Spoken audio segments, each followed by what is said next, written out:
shh, don't tell him or don't tell your significant others. But once you find out that love language, use it to your advantage, sis. Use it to your advantage, okay?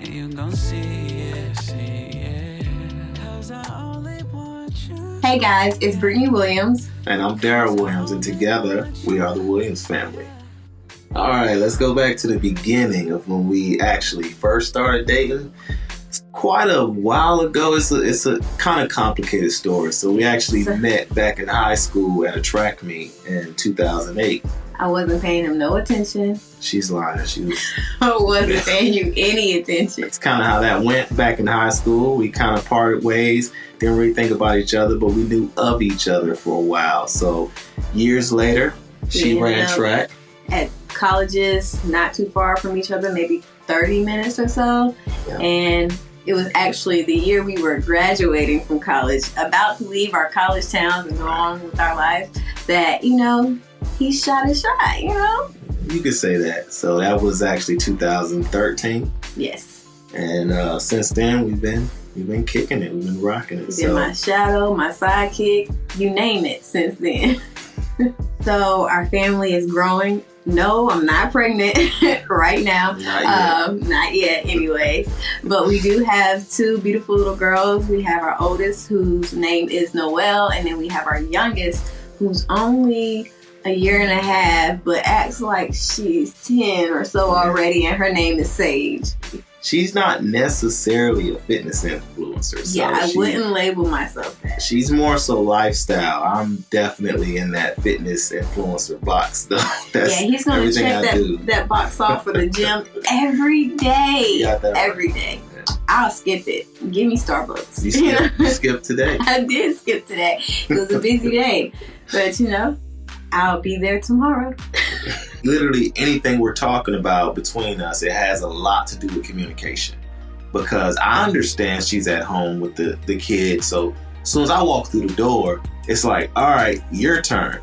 However, she doesn't understand. I've dealt with people all day, so I have my own, like, all right, now I need a little bit of time to kind of, even if it's 30 minutes, we called it like decompressing time, right? To where I need a good 30 minutes, to an hour. Out to an hour to kind of decompress, do whatever it is I need to do, work out, whatever, so that then I'm not bringing home anything that I've gotten from work.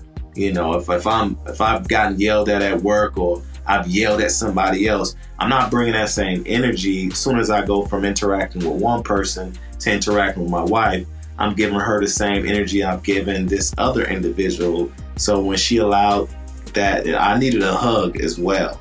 That was one thing, because my love language is touch. That's one of them. So I needed a hug when I come home. I need a kiss.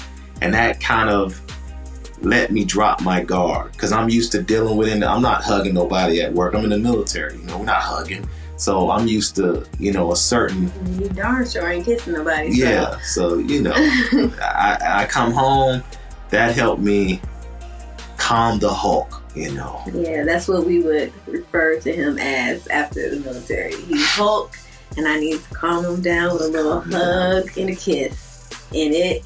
Honestly, when you first said it, I was like, there's no way this is going to work. You have way too much aggression for a little hug from me and a kiss to work. And look at us. Did it work? It worked. Once I noticed it worked, I was like, come here.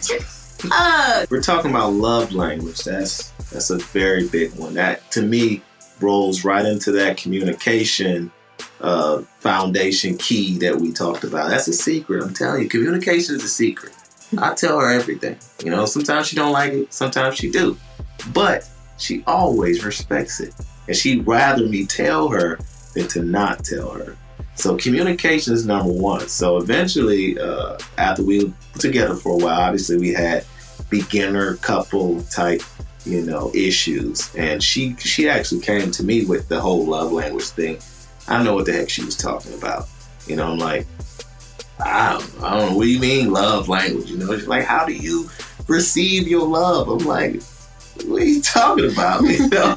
So she's like, just read this. So I read through an article that basically was helping you analyze yourself in terms of, what you like, what you don't like, how what makes you happy, what do you feel like if you would have to rank these things, you receive your love. So number one for me was touch. And we're not just, talking sexually. We're talking about, I'm cool with my foot touching her. If I could be sitting across this side and I'm not playing footsie, but I'm looking for contact with her body. If her foot's touching my foot, I'm good. Giving me a simple hug was me receiving my love. And after that was acts of service, which is, she takes good care of me.